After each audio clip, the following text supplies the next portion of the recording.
Hi. Hi, Okay, beautiful. maybe you can help me. My With camera's in the what? tripod and it keeps going like this. Really?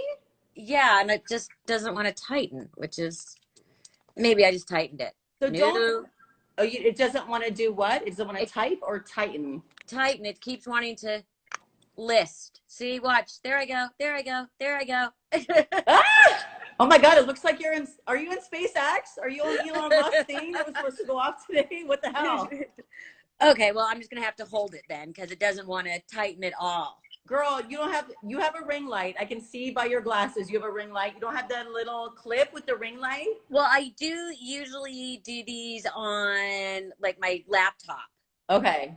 Got So you. But the I Instagram have, live you can't do on the laptop. I know we're yeah. both like, hi, I'm like, cutie. but your Fashion hair police looks, up in but here. your hair looks good. Mine is, Melissa, my I need hair my, is 46-year-old gray hair without a hairstylist, and it's in a bun with lots of that spray shit. You know, the yeah. spray shit. Well, I did do my color, but Okay. there's a few things I'm good at, and one of them is I can at least do the front and the top. I can't do the back at all. Okay, so you did your own color. I can, and then I have to admit, one of my friends is a hair colorist, Okay. and she came and we hung out, and That's she did it fine. outside. Okay, so you're distancing hair color, whatever. But you also like are good at do you do the box one from like the Dwayne Reed, like CVS joint? Yeah, those are good. And back in the day, I used to do like the manic panic on the Okay. ends. Yeah. So I would like bleach out my own ends and like dip it in. But I gotta tell you, my bangs like are something to behold. You look beautiful. No, look at this. Ready? Look. What? I think it's kind of. No. Did you cut your own bangs? I did once, and then I'm like, I will be beaten by the guy who cuts my hair. So I'm just trying to. That's pretty amazing. I can't do bangs. Nor can I. Clearly, look at this. You're, No, this is not good. you're making it work. Melissa Rivers, thank you so much for being with me. I was so excited when I saw that you were doing a press tour for your podcast and your Love Quarantine Style and your group text and all of that. And I was like, oh my God, please let me get her. I might cry during this because I love you and I love your mom so much. She's an idol of mine. And I'm not going to try to make it about your mom. I'm going to try to make it about you. But I'm going to ask questions too. Of course you are. Of course. But look how cute your place is. Is that your home? This is my house. Oh my gosh. Look, you got the cute little art thing behind you. You've got good lighting. Listen, Melissa, like we have nothing to get dressed up for anymore. I wish I could do a red carpet right now, but I can't. Like I almost put on a ball gown for you to like judge me. But this, like, we have nothing else to get dressed up for. We have this. But are you dressed like good only at the top? Yeah. Me too. What do you got on the bottom? I got leather pants on though. Oh, excuse me. I have sweats and socks. They're pleather. There it is. There it is. It's a look, isn't it? Sweats. Love you. Socks. Like, love it. Love it. Yeah. This is quarantine life. It is. Like, let me ask you, how is quarantine life going for you? Are you in any work? Except for that I'm like breaking everything. It's going well, you know. I'm home. My son came home from freshman year, part of the way through. So that was a little Cooper's home. Cooper's home. Okay. You know, it was a bit of an adjustment, I think, for both of us. I had finally gotten over him being gone. Okay. I was thinking, like, were you in mom? Because I'm a mom too. My daughter's 15, and I can't wait till she goes to college. So I'm like, were you like, yes, he's gone, and then you're like, yes, he's back? Yeah, no. I literally, and I will admit it, for the first month that he was gone, I slept with his pillow. Okay. Like, aww, mommy's baby. Did it have his smells and all that? And I just kept rotating through them on his bed. And then I finally got used to being an empty nester. Okay. And then he was back. And how are you feeling? Are you loving it? I am. I mean, but it's hard. You know, for the first time in his life, he was in a place where he had no rules. Yeah.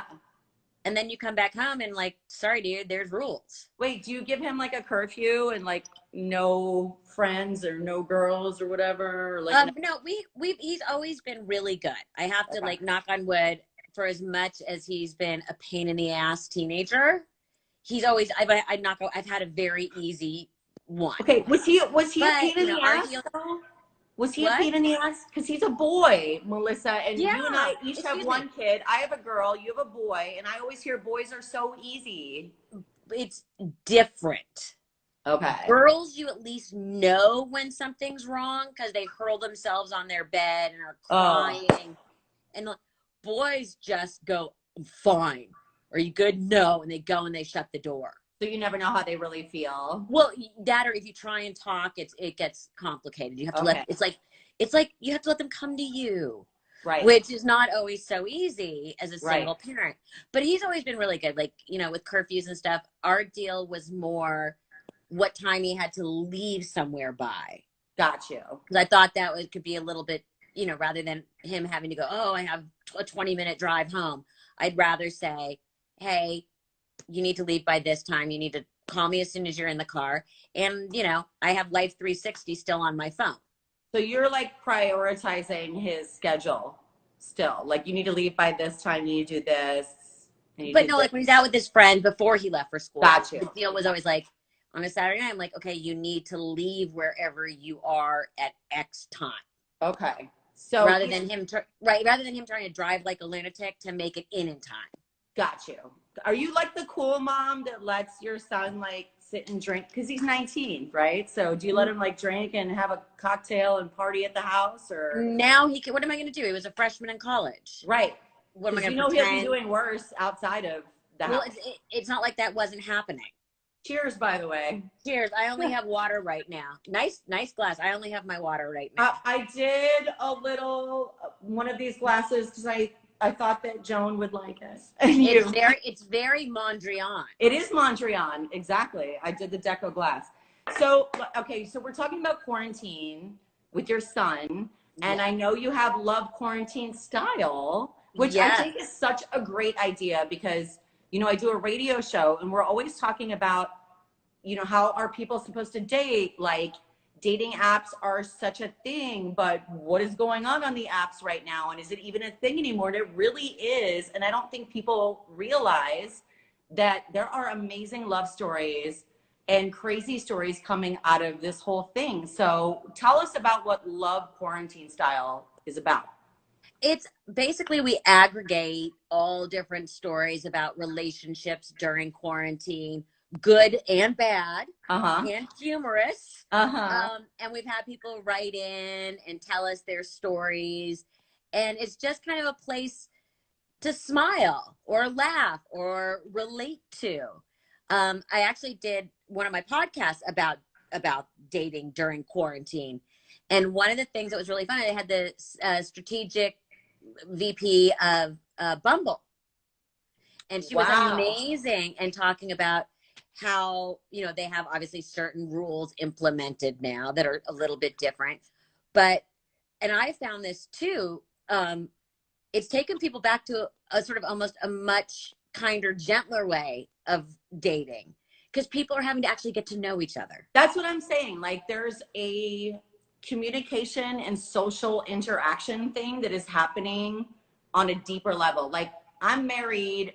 I was in Chicago. I started dating my husband when he was in LA, but we didn't get together in physical for 2 months, but I fell in love with him on the phone. Like, it was different because you're getting to know somebody on a very deep level. Like, we talked all day, and nobody does that anymore. Right. Well, people are also getting really creative. Like, I've heard about people who they order the same kind of food.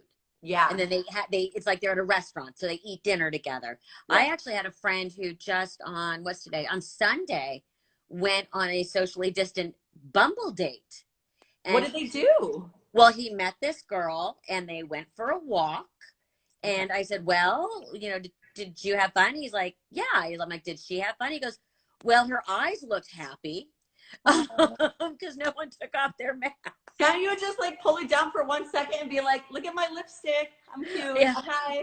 But I thought it was so cute. He's like, well, her eyes looked happy, so I think she was having fun. I love that. Isn't that sweet? It is so sweet. And I think that's such a great idea that you had, because there are so many amazing stories that are coming out of it. I always feel like whenever there's something tragic that happens, you always see these silver lining, beautiful stories. I'm sure you saw that story in Italy, like the Romeo and Juliet couple that met on the balcony and then like fell in love, and they were in, you know, like Rona, and I was just like, wow, like it's so beautiful and what a great idea. My favorite was the couple, I believe they were from Australia. This was a while ago, I might be wrong, who were on their honeymoon in like the Maldives at a resort, and they got stuck. And then, you know, everyone, all these other countries were able to get their people out in time and all of that. And they were having trouble getting out. So at one point they were the only people at the resort. And they're like, they were the only two? And they were saying at first it was amazing. Like, look at us, we're in paradise. Yeah. And then by the end of the second day, it was really creepy. Are they still together? Because it was just them and the staff, because the staff of the resort wasn't allowed to leave until they left. Wow. And there's stories about all these people who were stuck on these little islands everywhere while different countries were organizing to get their citizens out. But I thought, what a great story. Totally. And even the bad stories too, where can people watch and find Love Quarantine Style? It's on all your social media platforms. Okay. So you're doing the bad stories too? Oh yeah, you know. Okay. I want to ask you, so you're married. Yes. And how's that going? I'm glad that you asked that, because I honestly, Melissa, have been having more sex in the last 2 months than we've had in a year, because we're bored and there's nothing else to do. And sometimes we'll watch porn, and sometimes we're like, let's have an extra drink or whatever it is. Like, my husband and I have always gotten along really well. We're besties. We've been together 11 years, but we've never had sex on this level. So quarantine's been kind of fun because he's home. He's usually on the road. And I'm like, woo, this has been really nice. So, and is your 15-year-old banging on the wall going, shut up? We have to be very strategic about that, actually. Well, I have friends who became empty nesters. And again, their kids came home for quarantine. Yeah. And my one girlfriend was like, oh my God, I feel like I'm living in my parents' house, sneaking around to have sex. Totally. Like, there's good and bad. And I know a lot of people are having issues, and you get to see the worst of people too. My producer is on here. Hi, Kaylin. She said, what about the massager? Okay. So my husband has, Melissa, this really expensive body massager that he uses after workworkouts. And yes. The Theragun. Yes, the Theragun. You know about the Theragun. Yeah. I have a friend who was going on one of those one of those ride your bike through Italy kind of things, and he had packed his Theragun and he forgot it was in his carry-on. So going through security, that Theragun before quarantine was kind of my lightweight husband that I was cheating with until the quarantine. So yes, the Theragun was my bestie, and now my husband has stepped up. There you go. But my friend got busted, forgetting and carrying the Theragun through security. It's very powerful. But it also looks like a gun. It looks like a gun, and it's very powerful. I would just recommend, if you get one, like one layer of clothing or some kind of cloth in between you and butter. That's all I'm saying. So, so Melissa, let's talk about group text, your podcast. Yes. You have so many people on there. You've had Hollywood medium Tyler Henry on, who I love. I've interviewed him. Dr. Drew, I love. Kelly Osbourne, your girl. So tell me about what the podcast is about. Group text. What's that about? Yes. The podcast is about anything and everything that my friends and I are finding interesting, to be honest. It's You're just bullshitting. Right. I mean, I have a couple of friends in different group texts. We actually have a giant 27-person one with all our college friends right now. That's amazing. Do you ever put that on the... Well, that's kind of originally how it started, not with the one that we have during quarantine, which is my friends and I, of course it's for what time are we meeting for dinner and bitching and complaining, but we really do. Everyone's always sharing articles or something funny, or during the debates, we were all commenting on it. And that's where it really hit me. It's like, God, we could be doing this as a podcast. Yeah, that's where the great podcast ideas come from. Just you and your friends hanging out, talking, and you're like, we keep talking about this one thing, like let's do. Right. So that's where I started to draw the inspiration for the different topics, because everyone's like, well, you have to be in a certain lane and you have to talk about this or talk about that. And I'm like, I want to talk about what's ever interesting to me in the moment. Exactly. So we do single topic, and I have multiple guests, and I always go into it thinking this should be like being at a really fun dinner. Where you walk away and go, oh my God, that was so much fun, or that was so interesting, or could you believe what they were saying? Right. And that's where it started. So we've done everything from celebrities and fashion to mental health to, we just did conspiracy theories with this very famous conspiracy debunker. It's interesting in this time to do conspiracy theories. And then I also learned, because I have always hated conspiracy theorists.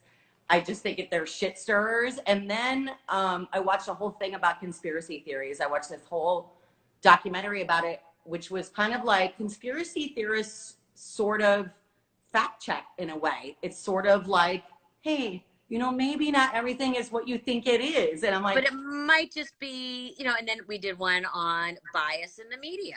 Yeah. And then this week, the one that is up this week is, as I always laugh, don't just look good, feel good. And we have on Harley Pasternak, who is a celebrity trainer, nutritionist, all these things. So I was trying to figure out, Cooper's 19. I have known Harley for 15 years. So that was really fun. I had Dr. Orton from The Doctors, who's a great plastic surgeon, and Joanna Vargas, the skincare expert, whose products a lot of her products I use. So we talked about coming out of quarantine. Mm-hmm. We all look like hell. I need Botox so bad. Like, excuse me, bangs are nature's Botox. I'm ready. I feel like my forehead's melting. Yeah. Girl, I'm 46 years old, and I'm like, I'm ready for a quarantine. I am melting. I don't know about you, but the all of the elasticity in my skin basically has dropped to the ground in the last month and a half. Gone, dead. I thought I was hot. I am not. I'm not 12. I'm not 22. I'm not 32. Have you been, is your diet gotten wonky? COVID, what do they call it? The COVID or the quarantine 15? I feel like it's not the quarantine 15 for me. No, it's the COVID-19. Oh no, I got like the quarantine 50. I swear. Everything is carbs and booze. Mm-hmm.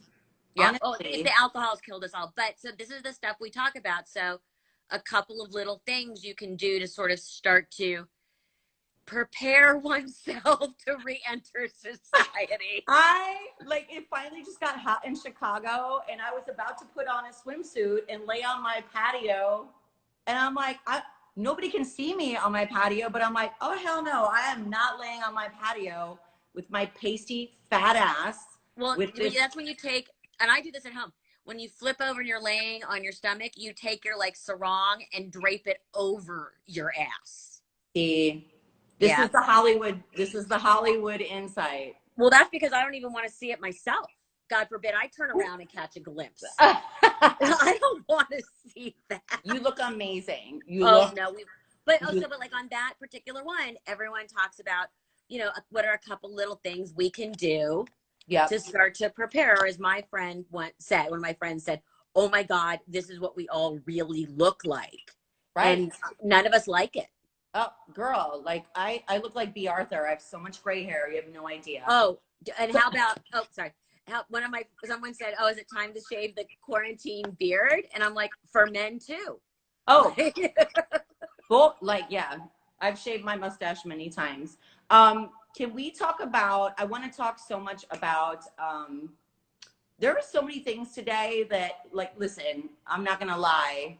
I legit cried when I found out that I got to have you on today, because your mother is one of my idols. I mean, your mother was abroad, and I hope you don't take that term the wrong way. No, I take it in the best possible way. I love abroad. Yeah, and you're abroad. I love abroad. I love a ballsy bitch. I love when an innovator your mother was, and I feel like, do you feel what do you think your mother would think about this whole quarantine? What would Joan be doing right now? Would she be like, oh, this is bullshit? Would she have her mask on? Would she still be outside? Would she not social distance? She would be very careful. She would be, absolutely wearing a mask, absolutely social distancing. Yeah. Everyone keeps asking me, and, people are like, well, would she have stayed in New York or would she have come to LA? And I'm like, first she would have tried to get Cooper and I to come to New York, which would not have happened because I'm like, no, we need to be outside. And then she probably, she used to stay with me 1 or 2 days a week whenever we were doing Fashion Police. And we had a reality show about that. She would have probably moved back in with me. And I would most likely be sitting in a corner quietly, rocking back and forth, hitting my head into the wall. I loved your guys' reality show because I loved like how exhausted you seemed all the time, but it was like exhaustion with love. Like, oh my God, you drive me crazy, but I love you so much. Exactly. I would probably be rocking somewhere quietly in the corner. Like, yes. I will tell you this. She would definitely still be getting up and getting dressed every day. Oh, she would have on all her everything, jewelry, everything, QVC, honey. Yeah, not in the beginning. In the beginning, she would have done like the bathrobe and then the pajamas and then maybe a jacket with the pajamas. But by now, she would be completely. She'd be pissed. Right? She would be pissed. Yeah, but she would definitely be wearing a mask. And the thing with my mom is she would be yelling at people if she went out and they weren't wearing a mask. She would literally. She would be like Corona Karen out in like Central Park. Like, where's your mask? But your mom would have a Chanel mask. Or she would be already making them. Exactly. Oh, see? Melissa, come on. Let's keep that QVC line going. Let's get some masks going. Little bling. Exactly. How's Cooper doing without grandma? Because I knew they were so close, and that was for everything, right? It was very, very hard on him. Again, being a single mom. She was very much like, I don't want to say his second parent because I don't want to diminish his father, but she was more than a grandmother. She was very much in a parental role with him. Yeah. And he worked her over, and their greatest joy was, going against me. Oh, so they would gang up on you. Oh my God, you have no idea. Why do they do that? Why do moms get shit on like that? I feel like the grandma and the grandchild always like team up against the mom. Like the mom, like your mom probably was waiting forever for you to have a kid so they could like equally shit on you. Well, it's also, my mom's like, being a grandparent, the best thing about being a grandparent is like being a parent, but with no rules. You're not responsible for anything other than, keeping them alive. Yep. That you could do whatever you wanted. And the two of them were thick as thieves. And they were very happy when I was not around. Yeah. And there was a lot of conversations of, don't tell mommy or don't tell your mother. Yeah. A lot of that. That's what grandmas are for, though. They're always but they used to literally, my mom used to, I think, actively try and undermine me for her own amusement. But for her own personal amusement. You know she talks so much shit about you behind your back, Melissa. Come on. Oh, yeah. Cooper still asks me quite like when it's been almost 6 years. You do not get to fall back on that. Nope, not at all. I'm sure he has so many beautiful memories of his grandma that he'll maybe never share with you, and that's kind of like beautiful and special, and that's all you would really want for that relationship. Like, I want my mom to have those special secret memories with my daughter, but she's also not here to protect him anymore. Right. And so you kick his ass. So that's good. Yeah. I mean, there was one time he and I guess he was 12 because he was right around 13 when my mom passed. And it was probably the year before. And he was in deep shit with me. And both of our rooms were upstairs and we heard my mom come in downstairs. And for whatever reason, I walked into my closet or my bathroom to get something. And I hear going across the hall down the stairs. By the time I made it down the stairs, he was sitting on the couch with her with his feet in her lap, and she was rubbing his feet. And I'm like, she's like, we're having a moment. And he is doing everything like giving me the finger behind her back. Oh yeah. He knew he was getting out of, what was I gonna do? Yell at him? Are you like, yeah, you're pissing me off, but are you looking back now going, what a sweet, amazing moment that they had together? Like their sneaky little like secret behind mom's back. Yes, I do remember that fondly, but I also remembering that at that point I realized I was going to have to up my game. Oh, and how in what way? Talk about that. That same week, I was on my way home from work and my mom was at my house and I'd gotten, something happened at school. I can't remember what it was. I mean, nothing horrific, but something. And I just don't remember what it was. And I called the house on the way home and I said, tell him mommy's coming home and he's in deep shit. So, you know, I'm not happy. And right. I come in through our back door, which went right past our guest bedroom, and I hear the TV. And I walk around the corner and I walk in and he and my mother are sitting on her bed, eating ice cream. Oh. And I'm like, I love that. Yeah. And I'm like, excuse me. Like this, I told you this was like, you are in trouble. And my mom goes, Cooper, are you in trouble today? And he goes, yeah. She goes, are you sorry? He goes, yeah. Doesn't even know what it is. She's like, we're good. I'm like, So you don't even get to discipline because grandma said it's all good. We're good. And he was never allowed to be grounded when she was in town. Oh, yeah. I understand the undermining, but at the same time, like that's what grandparents are for. Yes. You know? And what a blessing that he got to have those moments. Don't you think? I think that's absolutely so amazing. So, like just a couple more things about your mom. I hope you don't mind. Not at all. You're so lovely. I'm so sad that if you cried about me coming on, you have a very low bar. Well, you don't understand. I've had these conversations on the radio, like who are your dream people to have dinner with? And I'm like, Michelle Obama, Princess Diana, and Joan Rivers. Like Joan, because I'm a big mouth asshole. And so Joan, to me, like breaking down walls. And so I wonder if you had this moment with your mother growing up, because I'm a big mouth asshole and I have a public job and my daughter she's 15. And I think the last thing on earth that she wants is for her mother to be a public figure and talk, about the raunchy things I talk about. Did you have that moment as a teenager? Oh my God. You have no idea. Yeah. And I was part of the act. I mean, my mother would actively talk about me and our family. Oh, horrifying. See, I by my custody agreement, I am not allowed to talk about that shit. But at the same time, like I so desperately want to, like even like the things I talk about with celebrities and life and blah blah blah. My daughter's like, God, you're so annoying. God, I'm still endlessly embarrassing. You? Oh my God. Why? Oh my God. Because I'm his mother. It has nothing to do with anything, and then he'll be like, I can't believe what you put on Instagram.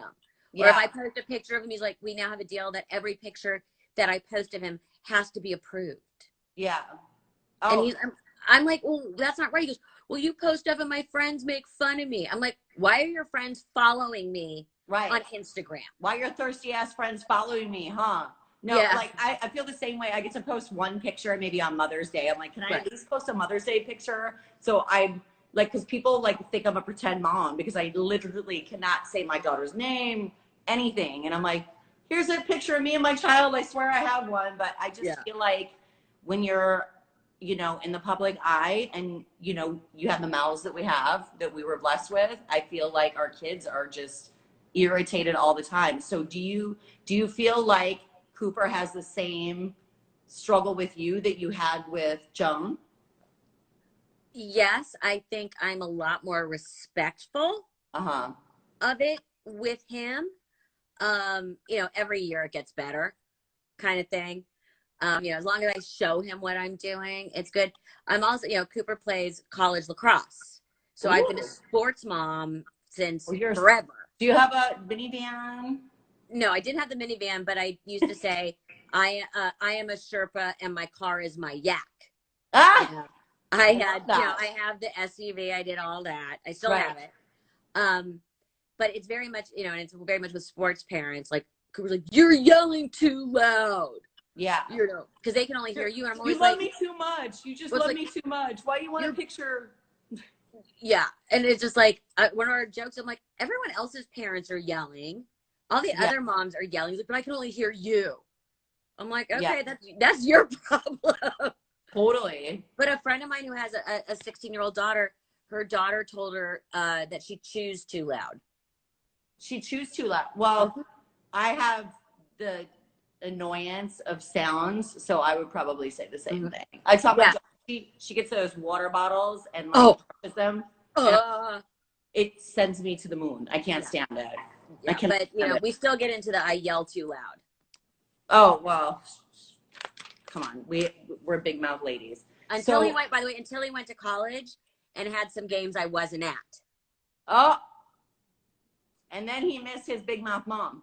And then he would call me immediately after the game to tell me everything. Of course. They don't love us until they don't have us, Exactly. Damn it. And he's wonderful. And I'm so lucky that I have the relationship I have with Cooper. And like I always say, he is the love of my life and I am the bane of his existence. He's a beautiful boy and you're an amazing mom. Well, thank you. Of course he's the love of your life and we're always going to be the bane of their existence. And wait till he has like a lover, girlfriend, boyfriend, whatever it is, you're gonna like give them so much shit too. Like that's just the way life goes. Has your child, and I know this is happening with a lot of my friends, I think they've sort of become hamsters or guinea pigs where they go into their rooms and it's like a cave and they sleep all day. And then they come out and they feed. We actually call them it now. It comes out to feed.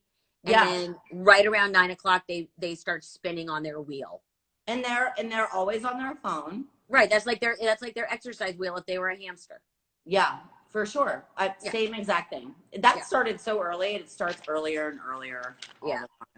So would you so the question box on the bottom corner with a little question mark for Melissa, if you have any questions, are you okay to absolutely. do her questions? I have one more question too, because just as like a woman in the industry, your mom, like I've seen every documentary, every book about her. I thought the most brilliant thing I've ever seen about your mom is that she had all those filing cabinets of every joke for everything all the time.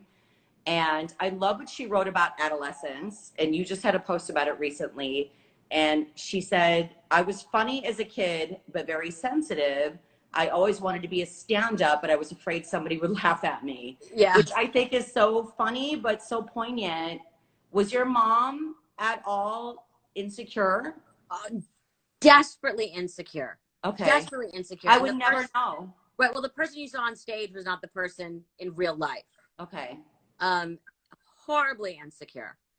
To the point where, I mean, not to the point of like social paralysis, but she would be so anxious if she was going out with people or at a dinner party with people she didn't know.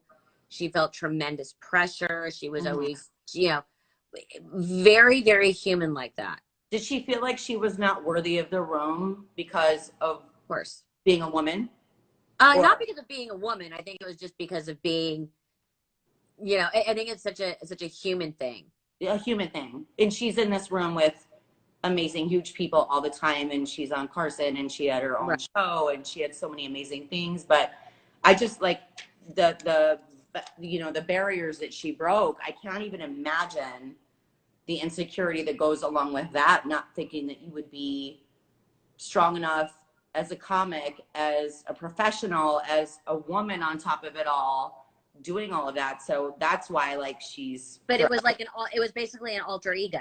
Yeah. You actually get to put all that baggage aside. That's really interesting that you say that was your time where you got to just let loose. Right. And so she would take on this alter ego. Yeah. Because I don't remember who said it, but I've seen other people say that, like, pretend you're Beyonce on a stripper pole. And I'm like, oh God, okay. I'll pretend. I don't know how long that's going to work. That's amazing. So are you missing at all doing any of the, like the fashion stuff or the pop culture stuff? I know you still like are very much involved, but are you missing? But I miss doing Fashion Police. Do you? That I miss, yeah. You and Joan were so great at Fashion Police. I don't miss the red carpets. You don't miss them? I hate red carpet interviews. I hate them. I mean, I miss them in the sense of I just miss the excitement of these different things. The energy. I also, I mean, they've all gotten so homogenous and so scared, and nobody can say anything, and no one's allowed to have fun, and nobody's allowed to enjoy being there. Yeah. And that was what was so great about what we did. We had a blast, and everyone we talked to was having fun. And nobody, if you didn't like someone's dress, if they got upset, we would say, you're making $20 million a movie and you don't like one of the dresses that you're wearing that you got for free. Right. You might need to re-examine your priorities. Right. But most of the stories were like, okay, do you like it or not? Or they knew when they talked to my mother, especially, or me, celebrities, and she loved being a celebrity, and she loved the red carpet, and she loved fashion, and she was glam, and she was old school celebrity and old Hollywood, and loved these women that dressed up, and the ones that she knew that she adored, and I think because it came from that place, it never came off as mean-spirited. And I totally believe that, and I also believe, like your mother. Someone's asked, why are we so politically correct? Like, I think people, they're saying that as a generation, not me and you. I know, but it's maddening. Now, people in general, there's basic rules of polite society. Yeah. And there's certain things that I would never say, whether it's politically correct or not, but I do get very frustrated. You don't want to get political, but it's like, God, and I'm very much a centrist. I'm center left. Okay. Let's be honest. Joan would fucking hate that Trump was president. Let's be honest. You know what? She was not terribly political. She would be very sad, not about who was in the White House. She would be very sad that there's so much anger and hate. Yeah. Because, she marched in the 60s. She supported, she was the first one out there talking about AIDS. Yeah. It was still called gay pneumonia and gay cancer. She was the first one. Gay cancer. Oh my God. Yes. Your mother, she was way ahead on everything. And I was raised in a world, and people see that we always used to say, funny is funny. It doesn't matter where it comes from. Did you appreciate that about your mother when you were young and growing up, though, Melissa? Did you appreciate what, like, a girl power pioneer, like, outspoken woman she was? It wasn't presented that way. The funny thing is, my mother never thought of herself as a feminist. Okay. But your mother was. We always say she was the accidental feminist, because she was very traditional in her real life, and she wanted doors opened for her, literally, not figuratively. And a man should pick up the check, and he should send you and you should be sent flowers and supported. Right. So it was very much the accidental feminist, because she never thought, like, I'm going to do this for women. It was, I need to be the funniest person on stage. What a great title for a book, Accidental Feminist. I think write a book about mama like that. Exactly. So, but it came across all different parts of our lives. So I never grew up in a world, if a person was good at their job, they were with us. If they were not good at their job, they were not with us. If they were funny, we used them. If they were not funny, we did not. Mm-hmm. It didn't matter. And I'm so fortunate. My dad was an immigrant. Maybe that was part of it too. And my mom's parents were immigrants. So your mother, my mother was first generation, and I'm first generation on my father's side. Okay, got you. So it was both my parents were so traditional in the way that they ran our home. It was vastly different than what you saw on stage and on TV. To the day my mom died, my friends still called her Mrs. Rosenberg. That's so interesting. Do you feel like the fact that everything was so traditional is why maybe I'm not a serial killer? Yes. Yeah. Yeah. Oh my God, I love you so much. I'm going to cry. This interview is making me so happy. And I've raised Cooper the same way. Yeah. very traditional. We sit down to dinner every night. The Do phones you? get, oh yes, when he is home and all through high school, Not gonna unless lie, there was, like it was, COVID is the only time we've all sat down for dinner. oh no, I grew up that we sat down to dinner every night. If there was a reason that one of us could not be at the dinner table, like if my parents were going out, my dinner would be brought upstairs on a tray to eat with them while they were getting ready. Wow. That's beautiful. Yeah, and I've done the same with Cooper. Obviously, it's different when you have late games and stuff like that. Yeah. But even then, when he would come home from the game and want to eat, we would at least sit down at a table together. I love that. I think that's so beautiful, and I love that you carried on that tradition with your son. Yeah. Like, let's get to the tea, honey. What celebrity did you and moms love seeing down the red carpet? Like, ooh, we can't wait to talk to them because they're so cool, they're so awesome. And which one were you like, oh my God, here comes this bullshit. I can't stand it. I don't want to talk to this person. Was there one that was like your guys' favorite and one that was like, ugh? We had a lot of favorites. A lot of favorites. Tell us the favorites. Oh, George Clooney. Sex, honest. Always a favorite because they come to have fun. He always seems like he's just like one of the boys that just wants to like, have a drink and like old Hollywood, like fun. Yeah. Nicole Kidman, you would never know it from TV. Warm and fun. Makes sense that she married a country artist because it's party, fun, all that. But just lovely. But you would never expect her to be warm, but she's so warm and so lovely. Okay, love that. Never my met mom her. adored Sarah Jessica Parker. You know the one, and anyone who was there to have fun, she enjoyed. She enjoyed, and the comedians. And the comedians, for sure. So Robin Williams, Will Ferrell, any of those guys. Will Ferrell's so great. One of the funniest interviews my mom ever did on the red carpet was with Jim Carrey, who walked up and said, "What do you think?" She goes, "Well, I like everything, but he had like a flower." And he takes it and he rips it off and throws it on the ground. He goes, "Now it's gone." You know what I mean? Like, and love it so much. And people would look forward to seeing you guys because they also knew it was going to be a huge moment and that you guys were going to talk about them too. And they also probably wanted to create a moment with you, because again, one of my mom's favorite moment was one time with Denzel Washington, who was like, "Oh, but we were just watching you before we left." And at one point, still, we were the only ones live. So a lot of people would be like, "Okay, I got to say hi to my kids." And it became a way, honestly, for these celebrities to do shout outs to their families. Yeah. And that became really fun. And the worst are always, we always say, like third or fourth down. Don't you feel like, Melissa, let me ask you this. I have a theory just from, I've been doing this for 25 years. I have a theory that people that have been in the business for a very long time are polished. They know what to do. Even if they don't feel like doing the interview, they can at least like sort of like ball up and do the interview for like 2 minutes and make it fun. Yeah. I feel like new celebrity is the worst celebrity. It's not even new. It's the one the ones that are third down in the ensemble cast. Oh, it's the one that is name names, honey. Name names. But it's always because they're insecure and they're worried they're not important enough. Right. There were a few, because my mom was at one end of the carpet and I was at the other, and they were trying to move someone down to me. Mm-hmm. And they said, "We won't talk. We only talk to Joan." Okay. Oh, so you were like the default interview? Yeah. There was a couple that used to do that. And Who did it? Who did it, Melissa? But then I had my group that would prefer to talk to me. Really? That because because your mom could probably have been scary. Like, honestly, I feel like I could have been dipped in the most amazing couture and walked up on your mom and she would have been like, "Oh, lose 10 pounds, honey," or something. But they're just different people that you have relationships with. Right.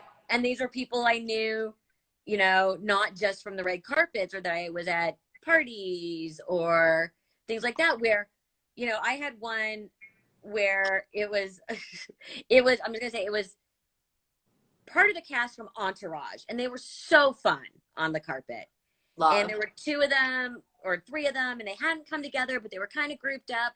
And one was on my platform talking to me, and I looked over and another one was hitting on their date. I'm like, "You better go." You bet. And like in the middle of the interview, like spun and ran. The juiciness of that. That's amazing. You know, so there was, you know, a group that were my sort of group. Somebody said turtle. Oh, Kaylin said turtle. No, it wasn't turtle. Oh, I mean, I love him. I love him. Yeah. But I'm just saying, so you would do it, but it always was amazing to me, the ones that were too important to talk to me. Yeah. And isn't it crazy to see how people act when nobody's watching? Because you see them on the side and you see them talk to their team and do I have some powder on? Do I like to see the well, that we all do. That we all do. But to see them go like no or something like that. And a few of them I've run into, and one of them came up to talk to me and say, oh, and I loved your mom on the red carpet. And it was always so much fun. I said, really? It was just, they go, yeah, it was great. I'm like, oh, really? And they're like, God, I love talking to you guys. I go, that's funny because you wasn't even talking to you. It was just I'm like you and they were like, oh, we miss you guys. I said, you never spoke to me. See? Like, and you don't forget those things. You really don't. He didn't remember, but I sure did. Of course you do, because like I asked you, you remember the greatest ones and you remember the biggest dicks, because I know who those people are in my head. Even if we don't name names, we all know. So also the ones that are dumb. Oh, there's dum-dums. Yeah. You have no idea. You have no idea. I wish you could just give there are ones that literally, if you do not ask, are you excited? Like, if you ask anything like, wow, don't you think the weather's crazy? The pulling teeth interviews. But also they go blank. They don't know. Totally. You know, you just see the fear in their eyes. Totally. And it's like, you're here on a red carpet where you know there's gonna be 75 people wanting to talk to you and you ain't got shit to say. Like, at least say, what's your next like, I'll talk to you about your next project. I don't care. Just tell me something. Yeah, but the ones that are that get very easily thrown are always like, there was a couple that you're like, okay, I'm just gonna be sweet because I know if I say anything that is the slightest bit confusing, or perhaps even a sentence that had a comma, like a part A and a part B, they're gonna just it's not gonna go well. I love everybody in the comments. Please tell us the dummies. Who's the dumb? Somebody, Kaylin asked if have you ever met Lucille Ball? Did you ever get a chance to meet her? I don't believe I did. My mom did do her show. Were they friends? Times the Here's Lucy, and you know, not the old show. Right. My mom said she never worked with such a pro. Really? I believe that. I totally believe it. To the point where my mom used to tell a story. They were shooting, I don't remember, it was not Here's Lucy, but one of those shows that was in the later years. And they rehearsed everything, and they had a lunch break, and they came back to shoot it, and she saw where the camera was, and she said, that's not where it was. And they were arguing with her. Yes, yes, yes. She was like, measure it again. No, it's not. And it was 6 inches off. Wow. That's a great story. Guarantee you my producer's crying about that story right now. She knew exactly where everything needed to be. I mean, she just such a pro. Love that. Okay, so let me ask some viewer questions, Melissa. Who are your top 3 style icons? Oh God, that you always have a list of like your most fashionable ever. But are we going back in history? Let's just like whoever, all time. Modern. Well, okay, let's just go from who you've seen on the carpet. Okay. Last year at the Oscars, Penelope Cruz blew me away. Penelope Cruz is so elegant here. I'm trying to think, you know, there's so, you know, you want to go back to like Diana Vreeland and you know, to the old great Hollywood editors. What? Old Hollywood. You want old Hollywood, to the great editors. But I thought, like, I'm just going by the last couple of award shows. Like currently, because there's so much young talent now on the red carpet, and I'm sure you watch all that stuff. RIP the Met Gala this year. But like, yes. who do you love, like, that is the young? Do you love a Rihanna? Do you love a Gaga? Do you love the people that my mother and I both worshipped at the god of Rihanna. Rihanna is God. Gaga, the transformation when she goes into the couture moments, amazing. Amazing. Amazing. Amazing. You know, you it's just, there's certain women that just have so much style. Yeah. And there's ones that just you scratch your head like, oh my God, how could you walk out of the house and onto a red carpet thinking this was a good idea? Yeah. And they're like ones you don't expect. I mean, one of the ones that is, again, a lovely person, but cannot dress herself to save her life is Heidi Klum. Heidi Klum is not nice. She's always been nice to me. She was not nice to me. Okay, but well, then we hate her. She's off the list. Fuck Heidi Klum. Off the list. No, she's screw her off the list. She's beautiful, but I agree with you on that level. I really do, because like, especially as hardcore as she goes on her Halloween parties, like, you have the team to do everything. So let's show up on the red carpet. She's been in every major fashion show. You would think something would have seeped in. Something. You know, and then you've got like a Cate Blanchett who's so chic. I couldn't wear 99% of it, but oh dear God. Can we ever wear any of it? Cate is life. Anything. Nicole Kidman can wear anything. Cate is life. Yeah. So as far as men go, I like the traditional. You like traditional. You don't like the Jared Leto's that like bring a head and like go Gucci and like I like the traditional. Okay. You like the Clooney's and I like the Clooney's. I love Ryan Reynolds. I love Blake Lively too. Ryan Reynolds is amazing. Talk about a fashion power couple. Yes. Yes.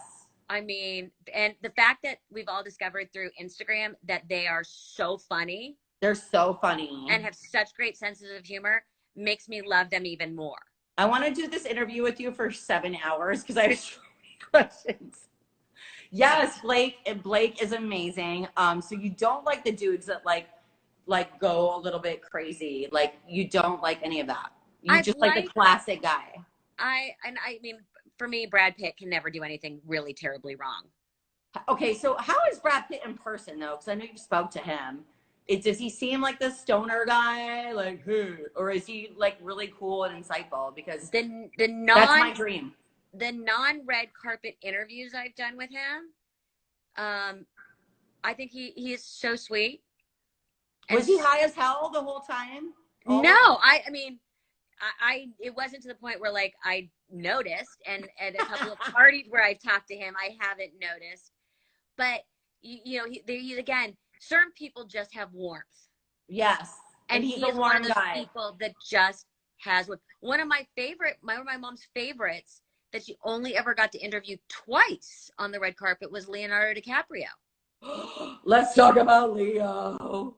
But she only got to interview him twice, and the first time she's like, I feel like I know you, and he said, I feel like I know you. And they're old souls, babe. Well, and they were like, this is the first time this is ever happening, and they were both visibly souls. They were both visibly excited. Yes, they probably have known each other for centuries. They're old Hollywood souls. Yeah, and I love that. That was one of her favorite red carpet moments. Oh, that is going to make me melt so much.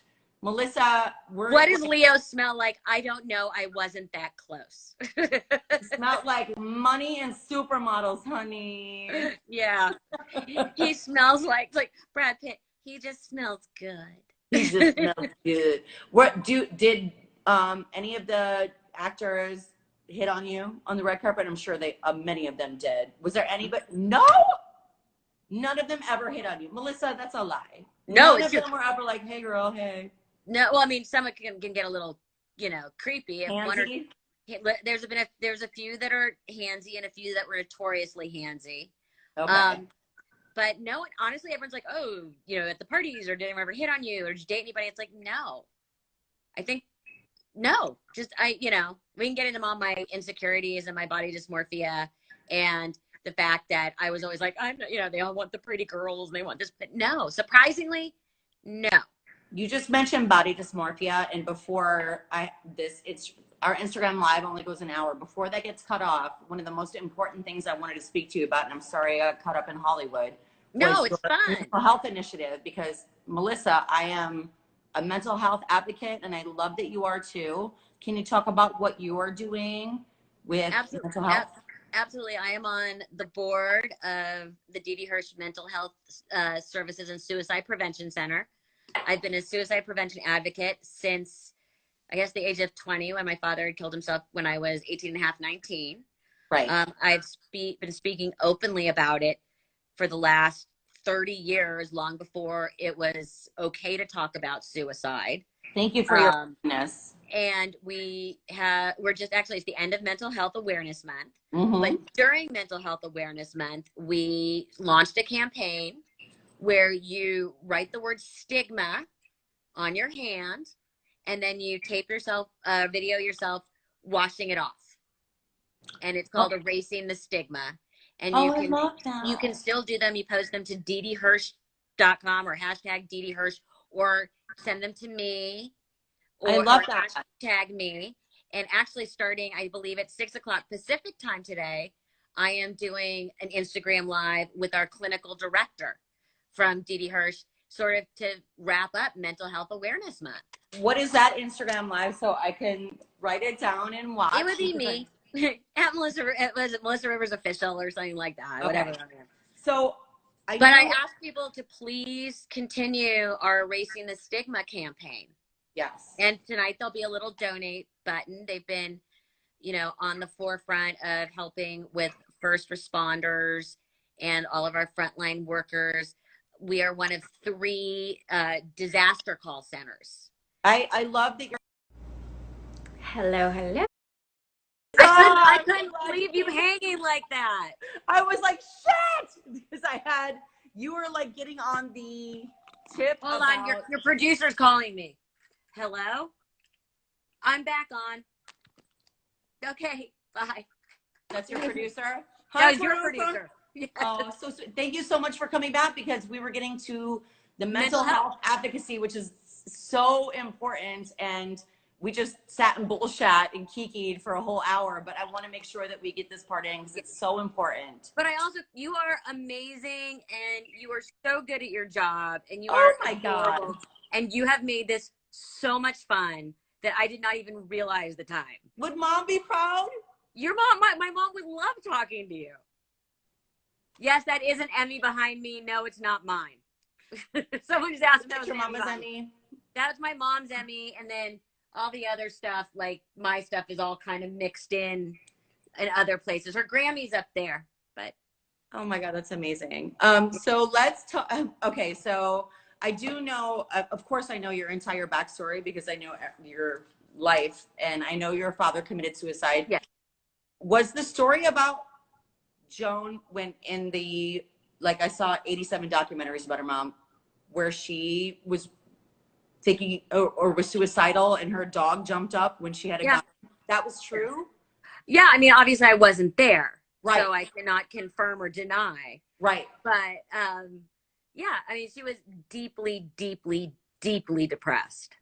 I think that's important to share, because I think it's important for people to know that those that seem super strong on the outside, and those that seem funny and like they're with everything, you know what? Like, those are the people that don't get checked on, and those are the people. And those are the people, exactly. And those are the people that you need to check on. Yeah. Be like, hey, you help everybody else. Are you okay too?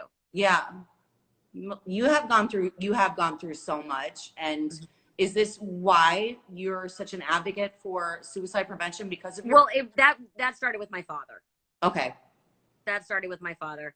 When I was my dad committed suicide right when I was 19. Right. 18 or what an age to lose a exactly. My God. So, I always say to people, it's pretty amazing that one of the most horrible events in my life, one of the 2 most horrible events in my life, has actually become part of my life's work. I was just going to say life's work. Life's work. That is part of my life's work. That is so positive. Yeah. So, you know, I couldn't have told you that at 19. Right. By the way, I started talking about it out of anger. Yeah. And how something over the last 30 years has begun from anger to it morphed into something, you know, that I care passionately about. So I think it just goes to show you everything moves forward. Right. And nothing is permanent. And I think it's so important too, because there's such a, like you're saying, erase the stigma. Yeah. Right. Like there's still such a stigma. And I love that more people are coming forward. I love that women are coming forward. I love that minorities are coming forward. That is very, very important. There's still such stigma within minority communities. And it's really already is a very big problem. Yeah, girl, I'm right off the boat, like first generation. And there was no such thing as go to a therapist. It's like, we fight about it. We wipe it under the rug next day. And it was just always bullshit of, you know, substance abuse and mental health issues that never got spoke about. And I'm so glad that you are speaking out about it. You are an icon. Your mother was an icon, is an icon. You are though, Melissa. Everyone always like, whenever anyone says Ms. Rivers, I go, that's my mother, you know? No, you are a Melissa. You are Melissa. I'm me. Are you Mel or are you Melissa? I am a Mel. You're a Mel, because I saw that on your thing, but I was like, I'm not acting like I'm her friend, and No, that is, all my good friends call me Mel. Well, I hope one day that you and I can be good friends. I think you have permission. I love you, Mel. You are amazing. Again, I'm doing, you know, check out my podcast. Yes, please plug everything. Podcast. Melissa Rivers Group Text. You can get it on all your platforms. And tonight at 6:00 Pacific, I'm doing an Instagram Live on my Instagram about mental health, because it's the end of Mental Health Awareness Month. It is. And I'm so glad that I got to get you on the cusp of all of that. Thank you so much. Wait, when were you born, by the way? When's your birthday? January 20th. I'm on the cusp of Capricorn and Aquarius. So the joke is always, I plan time to be spontaneous. That makes a lot of sense. You're a little type A, but you like to ball out sometimes and be crazy. Again, but I have to have it on my schedule that is my plan. On Saturday at 6 p.m., I will get nuts. Right. But I will actively say, I am not making plans this weekend. Yeah. But it's not, if I just am like, oh, I have no plans. No, I have to be like, and you have blue eyes. You have blue eyes too, right? No, I have brown eyes. Oh, you have brown eyes. Aquarius is a blue eye thing. I was going to say the blue is the circles underneath. Okay. So that's your ring light. Let's be honest. No. It's the circles from having bad COVID dreams. Oh, do you have that? I just had a dream analyst. I had a dream analyst on last week talking about COVID dreams. What kind of COVID dreams are you having? Are you having shitty dreams? My bigger problem is actually insomnia, but on the podcast, I just did a whole sleep episode. You did?